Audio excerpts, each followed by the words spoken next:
Before we get to the RNC, let's talk a little bit about your reaction to the DNC. I know you've been talking about that a lot on your show. As an overall reaction to it, how do you see it? Positives and negatives. Did you see any positives? I guess we could start there.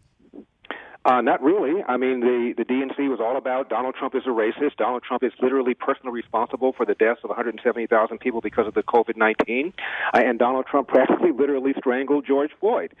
They've got nothing. The problem for the Democrats is when Obama and Biden were in charge for 8 years, they delivered what has been the worst economic recovery since 1949. You know, you look at the exit polling in 2008, and there was a great deal of pride on the part of blacks to vote for Barack Obama for obvious reasons. But one of the top reasons that blacks gave for voting for him was the economy.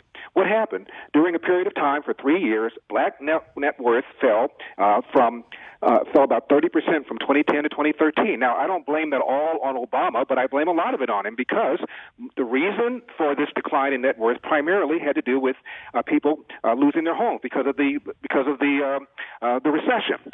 But they wouldn't have had the homes in the first place had we not pressured banks into changing lending standards through government policy. So a whole bunch of people had homes who otherwise would have been renting, and then when the recession came, as recessions unfortunately do, they lost everything. The reason I say Obama is blamed for that is because when Obama was a private lawyer, he sued Citibank claiming that his client, who was black, did not receive a loan because she was black. 186 people joined a class action lawsuit. What happened?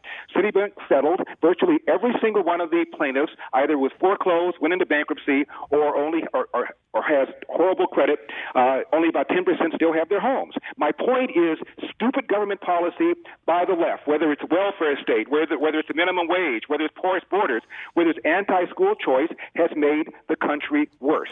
And all they have is telling people what a mean, nasty, racist Trump is. When Joe Biden finally talked about his economic plan, which he didn't do until Sunday on ABC, we found out he wants to raise taxes for everybody making over $400,000. But by the same token, he says he doesn't want to raise taxes on mom-and-pop businesses. Well, I got to tell you, there are a lot of mom-and-pop businesses with 50 employees or less, which is what Biden said, who are making over $400,000. So he is taxing small businesses. This didn't come out until after the DNC for obvious reasons. So Donald Trump is about lower taxes, lower taxes. Opposes the minimum wage.